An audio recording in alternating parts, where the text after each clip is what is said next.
Good afternoon and welcome to Center for Spiritual Living Ocala. I am Reverend Cindy Grimes and I'm so thrilled to have you join us here this afternoon. I'm especially excited because I've got a special guest with me today. But before we do that, I want to tell you what we're about at the Center for Spiritual Living. So let me see if I can share with you. It's important to know what people value. And we have some values as a community with the Center for Spiritual Living, and I want to share what those are with you right now. At Center for Spiritual Living Ocala, we value spiritual growth and practice. That's the number one thing that we are about and what is important to us. We value love and appreciation, community, freedom in its many manifestations. We're going to talk a lot about freedom of expression today. We're going to talk creativity. We value health and wholeness, generosity, and financial well-being. And this is our vision and mission. Now, this is not just Center for Spiritual Living Ocala, but this is the mission, purpose, and vision of our larger organization because we are part of a much larger group of spiritual centers. And our mission then is to provide spiritual tools for personal and global transformation. Our purpose is to awaken humanity to its spiritual magnificence. And isn't it time for that, right? For all of us to awaken to who we really are. And our vision is a world that works for everyone. And that means it works for me, it works for you, it works for our neighbors, it works for people who don't look like us, it works for everybody. And that is our huge vision at Centers for Spiritual Living. And so tomorrow is, before we get started with our program, tomorrow is Memorial Day, so I thought I would open us up with a little prayer and maybe a short bit of meditation time to just honor those people who gave the ultimate sacrifice. And so I'm going to lead us in a little prayer and ask you to just take this moment. If you feel comfortable closing your eyes, but whatever it takes, or maybe it's just to soften your vision or your view of things and just turn your attention within. And I'll just lead us in a prayer. We acknowledge the almighty power and presence in which we live and move and have our being. We give thanks for this infinite presence as it manifests throughout this gathering of like minds and like hearts who have come together in this moment. As we contemplate Memorial Day, we honor those who've given their lives in the service of others. We especially give thanks for those individuals who made the ultimate sacrifice so that we might live in harmony, peace, and freedom. We're grateful for knowing the truth of immortality, that while these individuals are no longer with us physically, the courage, the love, and the spirit of our loved ones is ever present. We now take a moment of silence to acknowledge their sacrifice.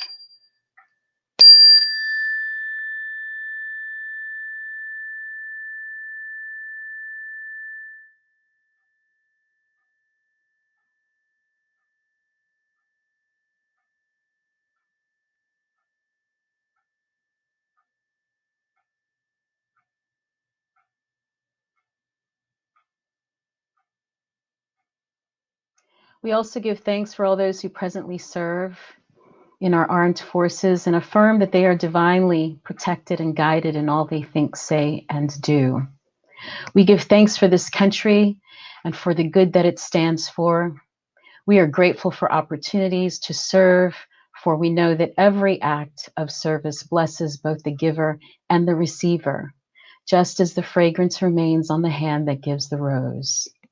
I'm grateful for this time that we are spending together this afternoon, affirming that all that needs to be said is said, knowing that all that needs to be heard is heard, and knowing that there is comfort, wisdom, joy, and inspiration for all those here present and for all the lives that each one touches.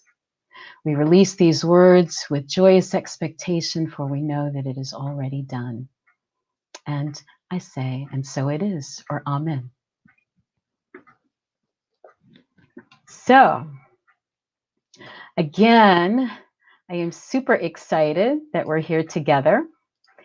I have a wonderful friend joining me. I know some of you know him already. He's joined our community on our Zoom calls, and he and his partner in life and in ministry have been with us at our center. This man is, we joke around, we call ourselves brother and sister. He's my brother from another mother. I'm his sister from another mister. I just love being able to share my friends and some stories and some of our joys and sorrows with you, so you get a little glimpse into my life and the people that mean so much to me. So this gentleman is Reverend Ed Tansey. He is from the Center for Spiritual Living of Greater Boston, and he is starting his own ministry in self-care. I'll let him tell you a little bit more about that, but I just want to welcome Reverend Ed Tansey, and I just know we're in for a great ride today. Let me bring him into the stream here. Good afternoon, everyone. Thank you, Rev Cindy, for having me today.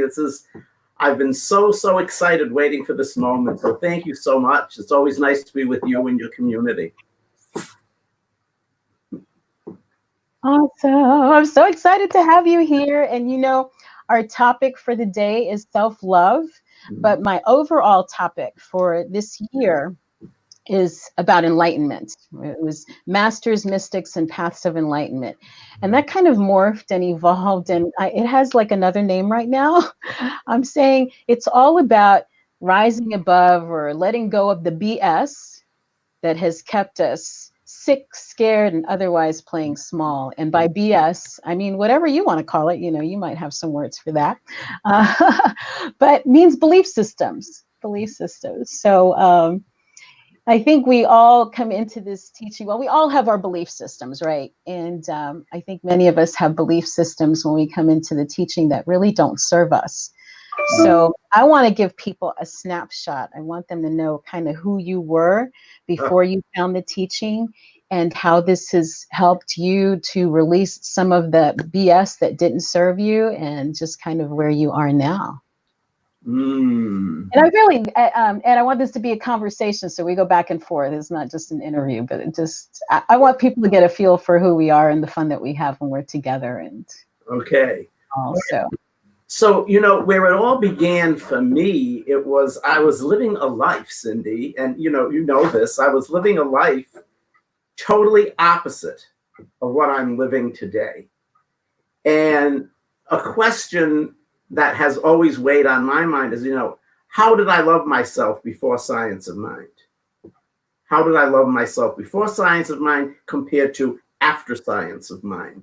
So all I can say is before 2002, when I was tricked into going to a center in Palm Springs, California, I was really not loving myself on how I was showing up. I was at the low of my life. I was drinking, drugging, and sexing. It was really not a pretty sight. I was not caring for my body. I was not caring really at all about me. So it was just the opposite of loving me. Yeah. And when I started studying this, I knew from the first time I went to a center that this was for me, because I wanted to not have the life that I was living prior to me being introduced to Science of Mind. So it was like a total flip of the coin. Yeah. So one of the things I love about you so much is just how real you are and how self-expressed, and you're just like, just all out there. And as a gay man, yeah, right? I mean, you're just like, you're out there. You're just Ed. You don't seem like you really censor yourself. I mean, what you see is what you get. And I know before, there was a time in your life when you didn't feel as free to be who you are and how you show up. And I have a hard time imagining that person. It was really a prison. It was like a prison for me. I did not feel comfortable sharing who I really was for religions, different religious reasons at that point, family, and and everything. I just was not comfortable because I didn't love myself. I didn't respect myself enough to be able to shine who I was. Mm-hmm. And I owe all of that to my introduction and my studying of this philosophy. Yeah. And as bright as I am right now, it was just the opposite. You know, when I look back, Cindy, I go, oh my goodness, I am so grateful for the two people that introduced me to this philosophy in 2002. I would never be wearing sequins or a necklace or turquoise, I just wouldn't do it. I wanted to, but I just didn't feel comfortable. I love myself now because of how I'm taking care of myself. Yeah. Yeah. Right. So, I mean, you were living like a straight life, right? Trying to live as a straight man in that whole facade. As straight as possible. I mean, really, me straight, but it's more, I thought I was doing a good job of it. I mean, I was married years ago. I have a daughter, etc. So, yeah, I was back then, and I can say this in the most loving way, not that I'm downing myself. And I suggest this for everyone. When we have these realizations, when we come into our own being, for me, it's always good to reflect back, learn from it, feel what I felt, but then move on, And I just lost train of thought where I was going with that. But anyway, it was like, I am so comfortable with me now. And I want to bring that message to the world. Yeah. I think, it's probably why you and I resonated like we did, because we both had that kind of history background of just not really loving and honoring ourselves. We had different reasons for it. Yeah. I just never felt like I fit in. I was too much of this or not enough of that. I didn't look like a lot of other people. Here I was, this just little plump, Latina. I didn't look like my friends in class, and my hair was too kinky and my skin was too dark, and so on and so forth, and just never feeling like I fit in. So so I think, and it was a self-hatred that I had for many, many years. When I think about where I was early in my life and just how different it is today. And I really, like you, owe so much of that change, all of the change really, to finding this path and this teaching. Yeah. And that self-hating and that self-loathing, Cindy, I will tell you this, and I am not exaggerating one iota. I would stand in front of my bathroom mirror, even when I get the chills, because it was so degrading. And I would degrade myself in the mirror, especially when I realized, I'm gay and I'm in a world that, many people, we're talking years back, did not entertain that whatsoever. I literally defamed myself and talked down to myself in the mirror. Right. And I did that quite a few times. So that self-loathing, man, it just does such a number on one's being. And, we're all here to express the love and joy of the divine. Be it in sequins, be it in whatever it may be who we are, who we're here to be, because we're expressing the divine. Yeah. Right. That's what makes this teaching so powerful, and why I think it's so important right now that we get the message out, that this time of this pandemic and all is a blessing in disguise for a lot of us, in this teaching and people in spiritual community, because we're getting the word out to people who probably would have never set foot in one of our centers or known about us, and to give people the freedom to be themselves and to know that it's okay to love ourselves. Yes. Like, what a gift that is. Yeah. And then the self-loathing in the past, how it shows up in our life, how because of that, I was showing up in the way my appearance looked, in the way my thoughts were coming through. Everything was in a dark place. Yeah. you know, and imagine how many people hide their light. Yeah. They're cheating humanity of their expression of the divine. There's so many. I was just looking at the research again about the state of mental health of people in this country. And there's so many people that are struggling with depression and anxiety and, you know, taking pills and drugging and doing all the stuff, you know, that you said, right? The overdoing of everything, right? The addictions that we have, all of that is just symptomatic of the pain that people are in. Yes. And I know for me, having found this and gotten to this place of now appreciating myself, Mm-hmm. you know, it's like I want everybody to know that this is possible. Right? And that each and every one can experience this here. Yeah. Everyone can experience the magnificence that life is. Yeah. It And really, for people who think that they're not worthy or that there's something wrong with them because they don't look the same as others or because they have a different sexual preference or because their family doesn't accept them or whatever, that all of that is BS. it is BS. Right? It's BS. And the fact is that if you are alive and there is breath in your lungs, that something bigger than you brought you here and has deemed you worthy. That's right. That's right. Yes. Yeah. So sometimes I think people think that this idea of loving yourself somehow is self-indulgent or that it's selfish. What do you think about that? Well, growing up, whenever I would think of myself or whenever I heard of people thinking of themselves, and you'd say, well, they're selfish. Well, you know, in actuality, those people were taking care of themselves. When you think of yourself, you set boundaries, okay? You make sure you're showing up as you want to, not because you might have to in some situations. By doing all of this, it promotes a balance and harmony within. Mm-hmm. And when you come from that balance and harmony from within, then you automatically, it's expressed in your outside life.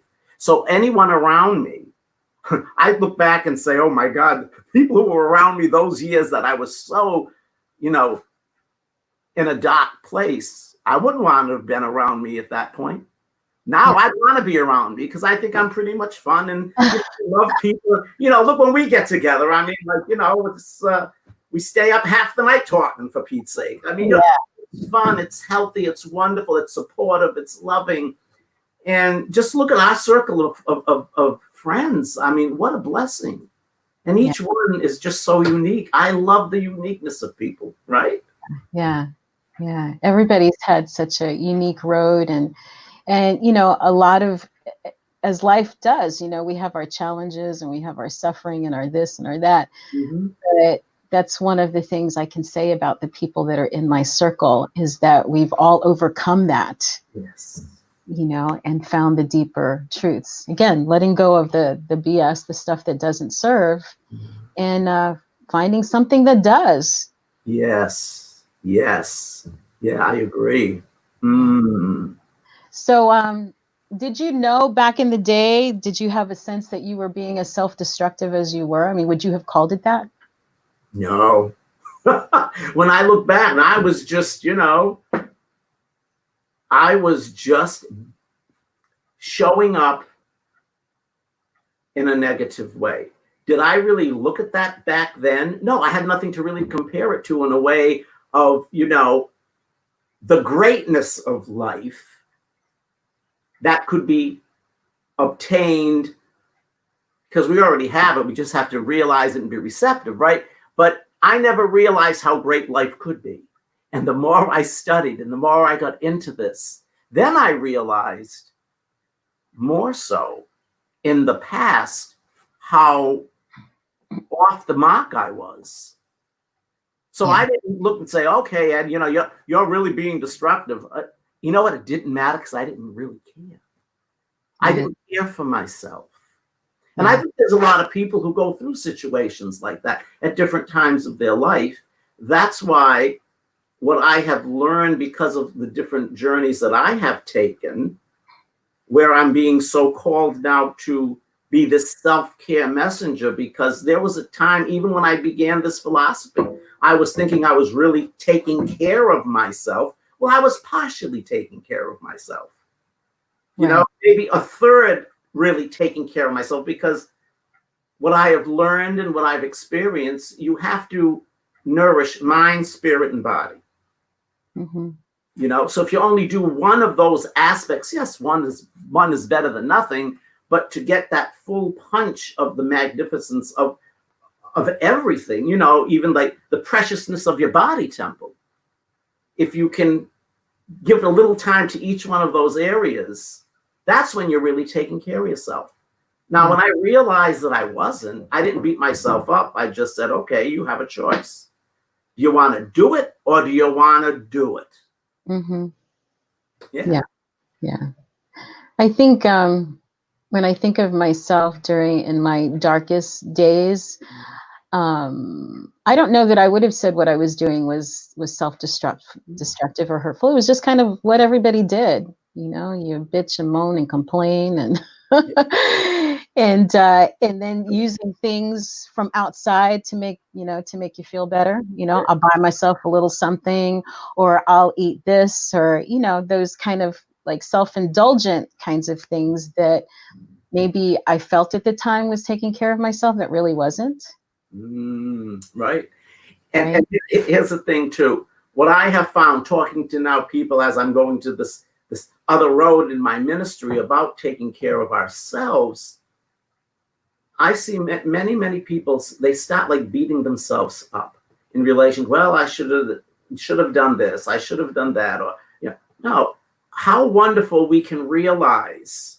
We get to a place, I think, in our life where we can realize, okay, I need to fine tune something here so that, I can get the biggest bang out of my body so I can stay in this vibration. So I honor the fact that I have come to the realizations that I have. Now, before Science of Mind, I would have beaten myself up, psychologically. I don't. I raise myself now and say, I am so grateful that I'm at this place. Yeah. So what does self-love look like for you these days? Okay, I can do bullet points. Self-love is setting boundaries, including me too in life. At times I have to come first.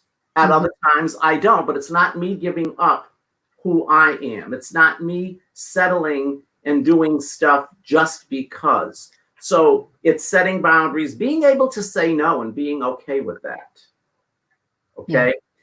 That to me, those two things are really, really important. And before, I always would have trouble, like, I don't know about you, but saying no.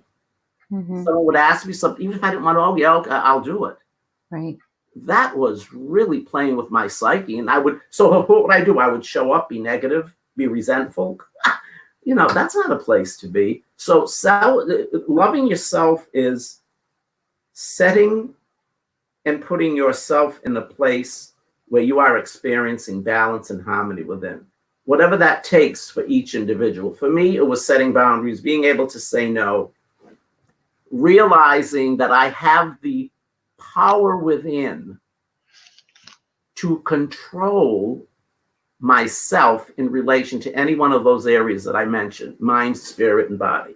I've got the power to be as active in each one of those areas of care that I want to be.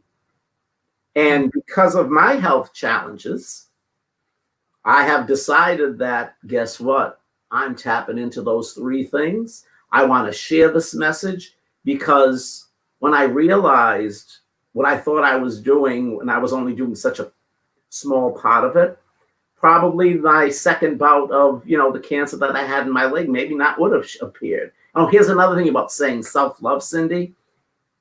I'm always finding, and this takes spiritual practice, I'm always finding light in a challenge or in what some people would call darkness. Even when I had the appearance of the cancer in my leg, how I approach that whole situation, being in Science of Mind, is why I am a survivor twice of that. I really believe that. Now, before Science of Mind, Mr. Victim, here I am. Hon, I would have played that like poor me, and I don't think I know the results wouldn't have been what they were now. Right, And right. that was my biggest one. That's really one of my biggest pushes of doing this whole another road of my ministry, totally unexpected. Yeah. So you said a few things, and I think they are the same things that I would say about self-love. And I'll add another one. Um, being accountable to yourself, right? It's like, I know where I want to be. I know who I want to be. And when I do the things that move me closer to that, when I hold myself accountable to that, then that's being self-loving, Yes, it is. right? Yes. The other thing I think you said was, my goodness, about having boundaries. Having boundaries. I think that is huge. I just listened to what do you call it? A podcast with Brene Brown, who I love so much. Mm. And she has done some research on people who are very compassionate and very loving, and was wondering, what is the thing that unites them? What is the thing across the board that the most loving, compassionate people have in common? And she was thinking, well, maybe it's that they've been through some trauma, some tragedy, and they've gotten through it. And, so now they have more empathy, which is true. That does happen for people. I don't know, maybe they were taught when they were kids that, their parents really instilled something. Anyway, she had all these ideas, preconceived ideas of what created or what enabled people to be that compassionate. And the thing that was most common was that ability to set boundaries. Which sounds so like, what do you mean boundaries? But it was exactly what you said, is when you set the boundaries, it's about saying what is important to you. Yes. Like, this is acceptable for me, this is not. And this is the line. Yeah. This is the line. And that is being caring for yourself. And when you can have your own boundaries, then you don't feel like you're being stepped on by other people. That's right. And it allows you can be more compassionate for them. Yes. So, and one of our beliefs, right? And it all begins within. Right. To experience love, you must be loved. It has to come from within. And a way to bubble that up inside is just like what we were saying, setting boundaries, taking care of thyself, etc. Right. And knowing that you're worthy of setting the boundaries, right? Like putting yourself on the top of that list. And that is one of the things that you and George have shown me, your partner, your love, your husband, and life ministry, have been just instrumental in helping me to see that. And that was part of why you were the one that I wanted to speak with you about this topic, because I feel like you embody it so much. And then the other thing I would add about self-love is just being kind to ourselves.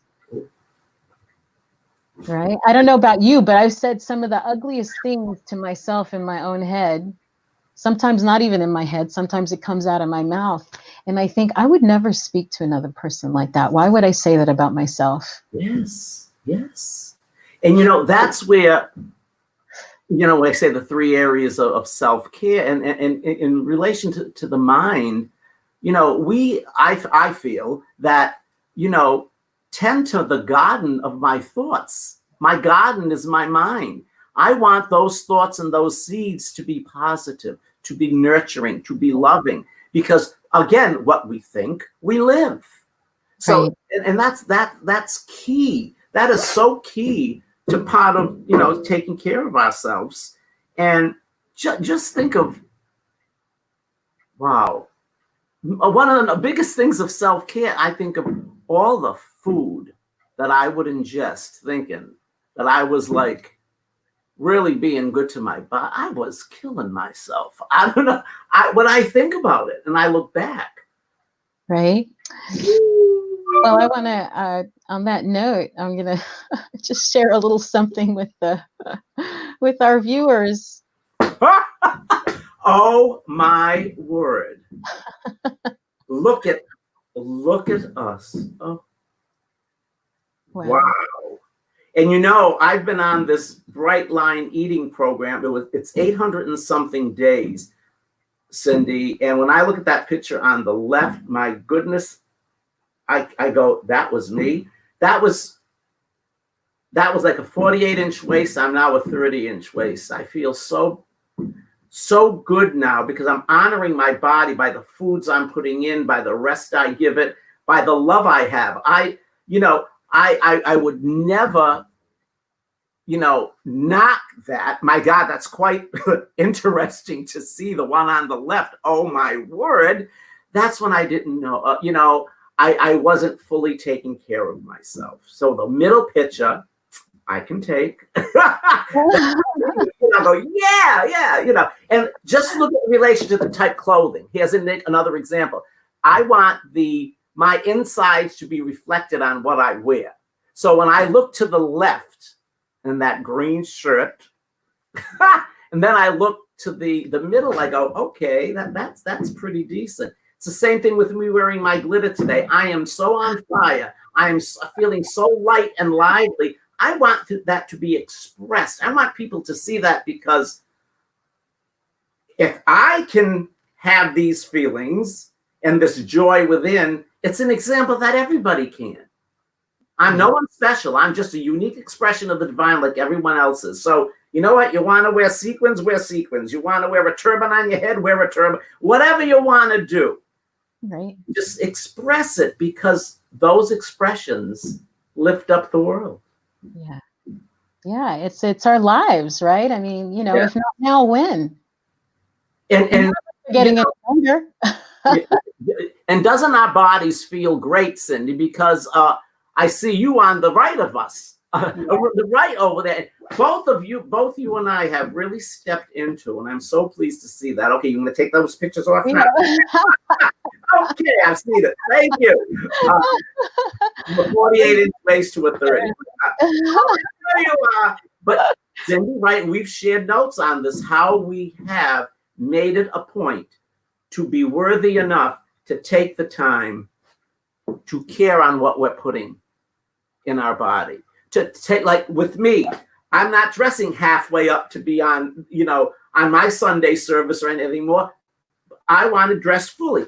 I am worthy to take the time to I would, these are just examples how we can really live a full out and alive, wonderful life. Yeah. It's how we take care of ourselves in those three areas. Yeah. Mind, body, and body.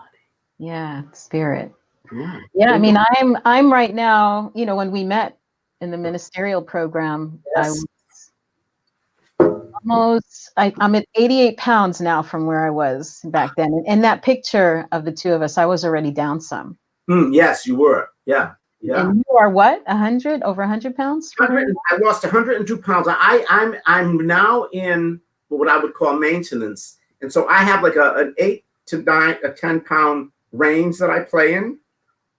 So, I don't have to be as strict, but I stay within that range. So like right now, I think it's like 93 and a half pounds. Yeah. So, yeah, what I try to do, because, when the weight, I don't know how you felt, but I do know because we shared about it. When the weight kept falling off, not only aesthetically, but boy, my body systems, they have to be singing a song. Like all the organs in my body, like, it's like I lost a person. Yeah. Yeah. I'm almost there. I have another, 15 to go. I want to have a little bit of cushion. Yeah. But the time that I take in taking care of my health, for example, I go out and I walk every day. I'm out in the woods, and it's a good hour and a half that I'm out there, and that's time that I would not have taken before. Yes. It seemed everything else was higher up on my list of priorities. And to think about just going out and taking an hour and a half to go out and walk and take care of myself felt like, self-indulgent. Like I don't have the time to do that. Wow. And how things have switched up. I can't afford to not do it. You can't afford. And what was one of your biggest reasons for that switch, Cindy? What was the biggest reason you think, or one of the biggest? There's so many. I mean, for me, it was lifelong. I carried extra pounds for my whole life. Yeah. So this is a whole other picture. And it was a series of things that happened. And mine, I released the weight over a much longer period of time than you did. The last parts of it, the second 50 pounds, I did faster, but Mhm. the first 50 took a long time, and it was just really, well, for one thing, I was just hurting so bad. Ah, I was hurting, and my body was not responding well, and was not allowing me to do the things that I wanted to do. And I realized if I want to be around for my grandchildren, if I want to be able to keep doing this work that I do, and helping people, I need to be the example, yes. Yes. right? That's one thing. I need to be the example, and I want to be around for a while. So Mm. I mean, everybody wants to live a long time. People say that, but I don't necessarily want to live a long time if it means that I'm going to be in misery. Yes. I'm agreeing, but I agree with that most definitely.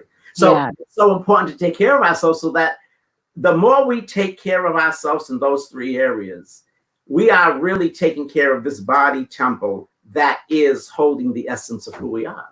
So I know I'm going to be around for, I don't use the word old, as you know, it's vintaged. I get better like wine, but it's little things like this that help me stay in the consciousness of wanting to have the self-care and doing it lovingly and wanting, and I get excited to do the different little activities that I do, because the main thing is I know one of the big things is I now know I am worthy of the time it takes me for me.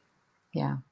Really I think cool. the other thing you said about self-love was understanding, or maybe realizing that the things that happen to us, the challenges that we go through, are really for us. Right? We're not victims of it. It's not that life is beating you down, or God, or whatever you think about is punishing you, that it is all for our greater good. And that makes it easier to go through those challenges. And like the saying, God goes before and clears the path. This Hmm. is very interesting. I'm so glad you brought that up. It's like in the past, if something happened, I would dwell on it and go, oh, well, I'd look at it very negatively. Now I'm realizing for change, this is Ed speaking now, for change to occur for me, God goes before and clears the path. So something that I might think isn't how I thought it was going to be, or I might label it as, gee, that's a little dark. Mm-mm. That's God preparing me to make that switch transition to another stage, whatever it may be. When I went on that 10-day retreat, thinking of, the second time the cancer showed up, like, why is this happening? I went to learn more from, that's a whole nother, a whole nother talk, but a whole, like, why is it happening again? So I went into a 10-day silent retreat, as you know, and like the things that came out of that was, I didn't go in to get what came out. God gave me these downloads, and I'm going, whoa. And it was this whole new path about me being a self-care messenger. And I just want to say this because I had to massage that and play with it and see how it would fit, because I knew it would change my life drastically. And, I have a center that I love very dearly. Rev G and I have been co-ministering and co-founding that, from the inception. But that was that passion inside. So all I'm going to say to people is this. Take this into thought if you so choose.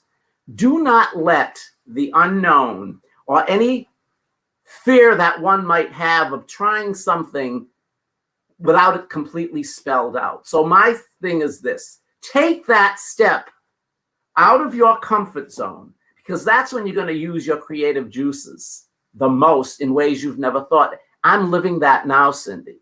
I know I'm putting out now that this is what I want, where I plan to go around different centers throughout the United States and even in other countries, and having a talk and doing workshops and, doing like self-care guidance sessions with people. Now, do I know exactly what it's going to look like? No. But I know that in divine timing, divine order, it's all going to be. But I didn't say I'm not going to do this because I don't know what it's going to look like. Because Right. God has gone before and cleared the path. Now I am just going to lean into it, and it's going to be when it's going to be and how it's going to be. But that took a lot of going within and really coming in faith, living from faith, doing that. Has that ever like happened to you? Like you go, oh my goodness, I'm getting this calling, if you want, or this other vision, and you go, why the hell now? All the time in this moment. Yes. And I think that's another piece of self-love, is just giving yourself the permission to create, and right, to say, what is it that's wanting to be born in me? What is it that is wanting expression, that freedom of expression? What was wanting to come up for me, and taking the time and the quiet and the silence to see what answers come up. And then sometimes you look and you go, what? You know, I thought, no, like you, right? I mean, you mean leave my ministry and do this other thing? Wait, what? Like, what are you kidding? I mean, the conversations I had in my head during those, are you kidding me? Like now, my life is really rosy and beautiful. And now I'm going to do something totally like different, you know, but so many people, but you know, when we talk to so many people and we hear that, how, you know, we limit ourselves if we don't take that step. And I get very excited knowing that this road is going to be magnificent. I know it, but I'm a great outliner. Are you a great outliner? Mm-hmm. I used to be more of a great outliner. I had to outline everything. It had to be before. I let that go, man. I just release it, let it go, and say, all right, God, you know, just keep giving me those messages, you know, and I don't think people know from in your other life before you were a minister that you were an elementary school teacher for many years. Yeah. How many? 33. Wow. 33 years. And, you know, I've been blessed. Way back then, I really believe it was my teaching, Cindy, that kept me as sane as I could have been in those crazy years. Yeah. Because I really loved teaching. Mm-hmm. Yeah. You know, and I probably think if it wasn't that I was teaching, I really would have gotten more heavily into that. I mean, believe me, I was in a very destructive path, really. But I think it would have been even deeper. You know, my friends who took me to that center in 2002 said they felt that if I continued, that I would kill myself. That's how destructive it was. Yeah. You know, same here. I was on a not as actively destructive as yours was, but mine was more of neglect. Neglect. Of neglecting, myself, my needs, Yeah, interesting, the twists and turns that life takes us. I was just so a couple more things about self-love is taking the time for yourself, right? For that quiet time. Yes. For that inner contemplation and getting those answers, allowing the space for that to happen.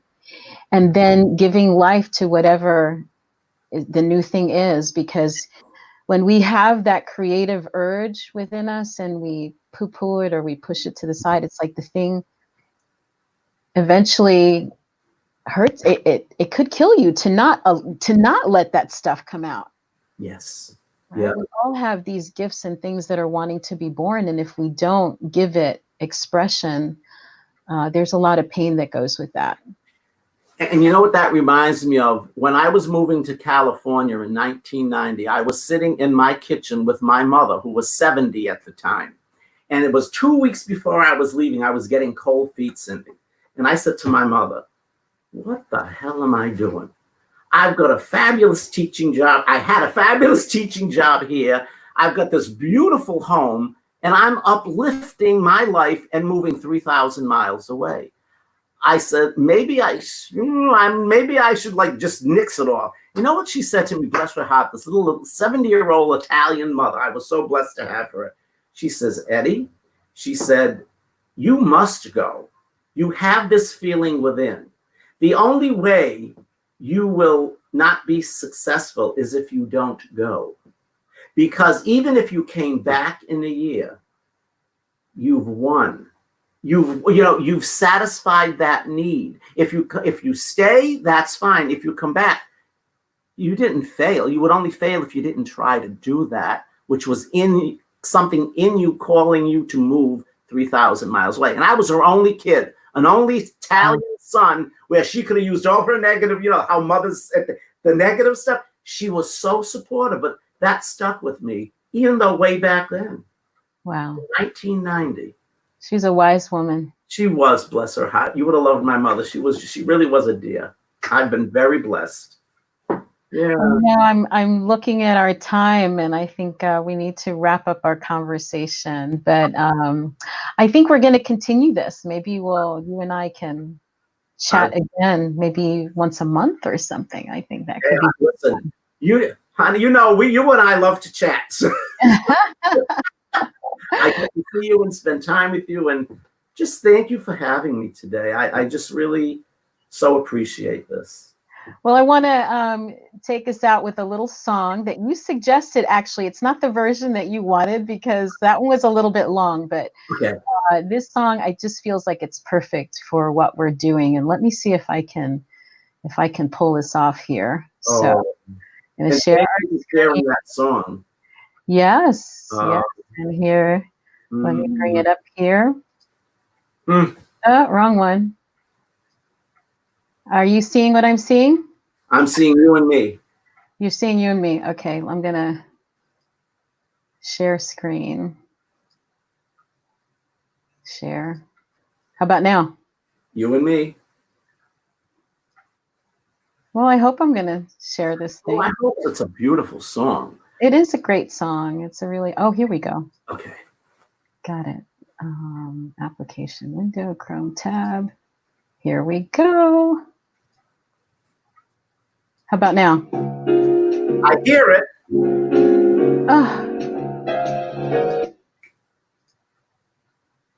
Share. Click share. Okay. All right.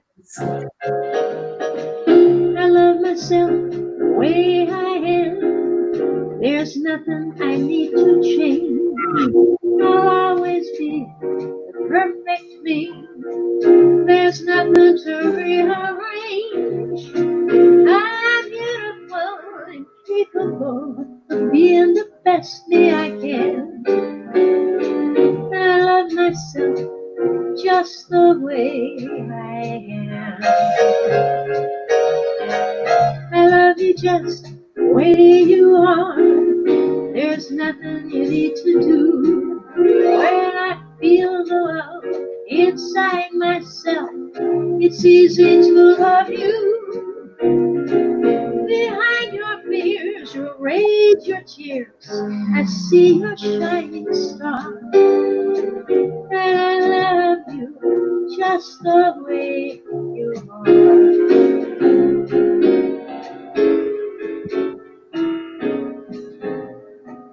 I love the world the way it is, yet I can clearly see that all the things I judge are done by people just like me. So till the birth of peace on earth that only love can bring,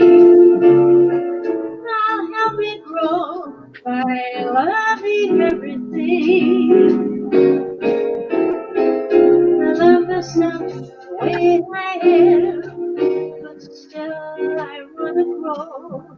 But change outside can only come when deep inside I know I'm beautiful and capable of being the best me I can. And I love myself just the way I am.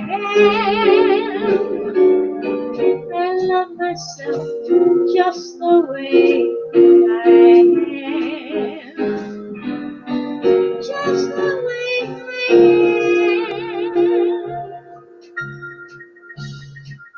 am. Ooh, that was nice. Thank you. Wasn't that sweet? Isn't that sweet? Why don't you go ahead and pray us out for this? Well, you know what? Let me wait. I'm not going to have you pray us out. I'm going to go ahead and do our offering for now. And let's see. let me get this back here, and 1 second here. All right. Mm.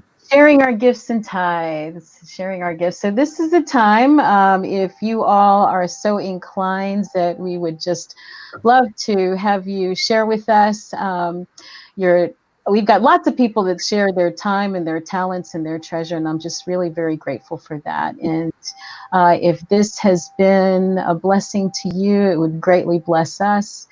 And if you would, tithe. If you'd give us a little donation, we would greatly appreciate it. Let me put this, hang on 1 second here. Not sure what I just did. Okay. And I'm going to run this banner here, so you know how to do that, and we'll do our affirmation. It is the nature of life to give of itself, as it is the tree's nature to bear fruit and the flower's nature to bloom.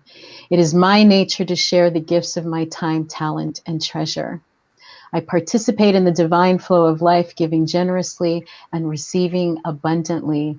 I am blessed and I am a blessing. I am so grateful. And that is the truth. I am so grateful. And as we give, we receive. So we've got a little text to tithe phone number scrolling across the bottom there. It's super easy. All you do is call the phone number, text the number and put the amount that you want to give to 352-320-5110, or you can donate at PayPal at CSL Ocala. And let's see, I can let that go. And I'm going to bring Ed back. How do I get rid of this thing here? Ed is back. Okay, you know what, Ed, we got comments and I didn't look at them. Oh my goodness, I'm going to look again here. Let's see what we've got here. Of all these people that joined us, Debbie and Aaron. Did you remember watching Romper Room? Did you watch that as a kid? Yes, Romper Room. Remember the Magic Mirror? Magic Mirror. How did that go? Yes, I used to know that. It'll probably come, right? Of course, as an elementary school teacher, you would know that. So I'm just looking at all of the names here. We have Abby and we have Angel, if I had my little mirror. Leslie joined us. How wonderful. And Tom is here, Tom Pittman. Hey, Reverend John. If there were any questions or anything anyone wants to say, we can do so much more. Oh, Abby said she was blessed to know your mom and loved her dearly. Oh, my mother loved Abby. Yes. Yep. Yes. Yes. So how wonderful. Well, I'm going to ask you to go ahead and do our benediction. Then we'll do the prayer for protection, and we'll just go ahead and close out.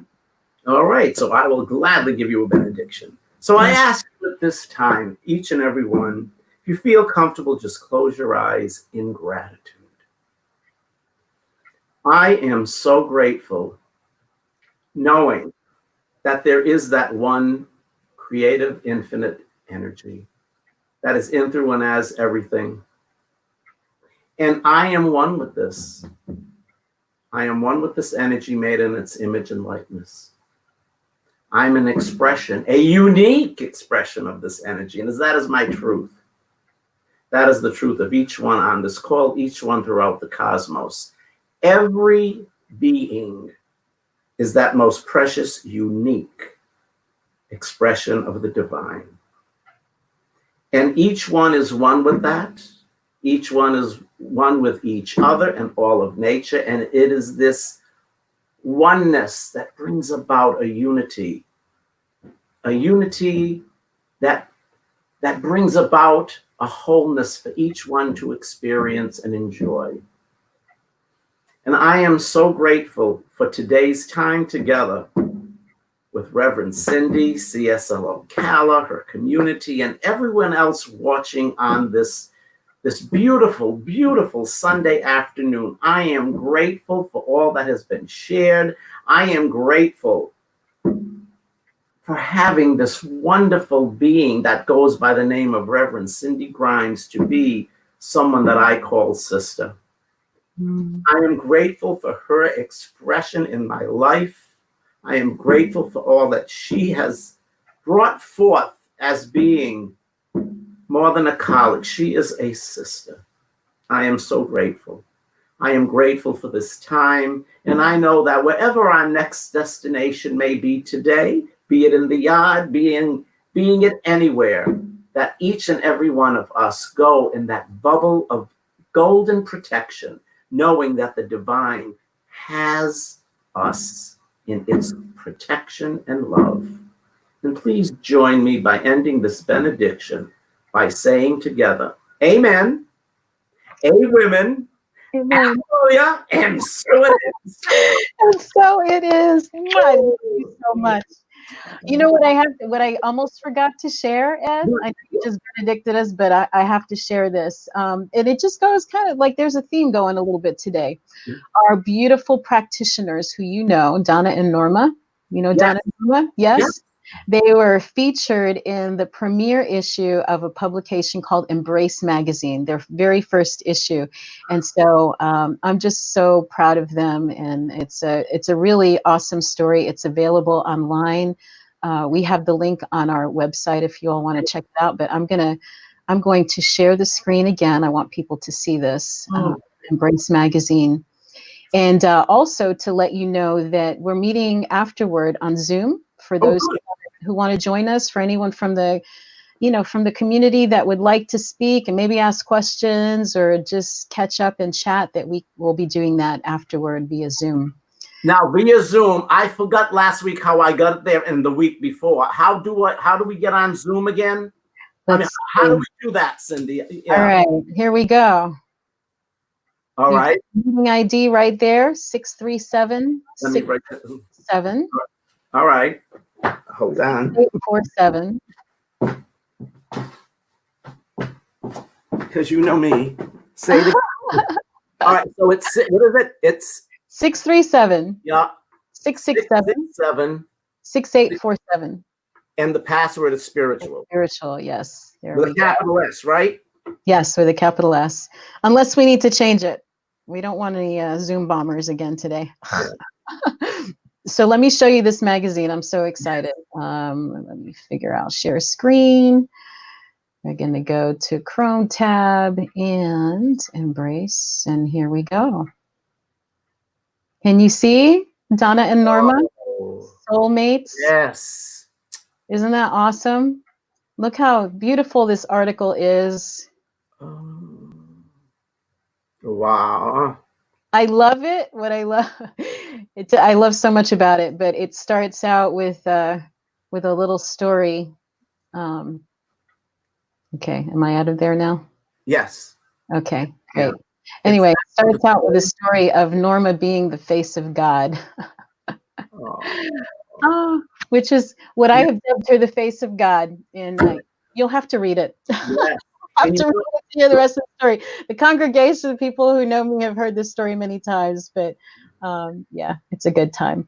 So anyway, I think that closes us out along with the prayer for protection. And we can say that together. No, wrong one. Oops.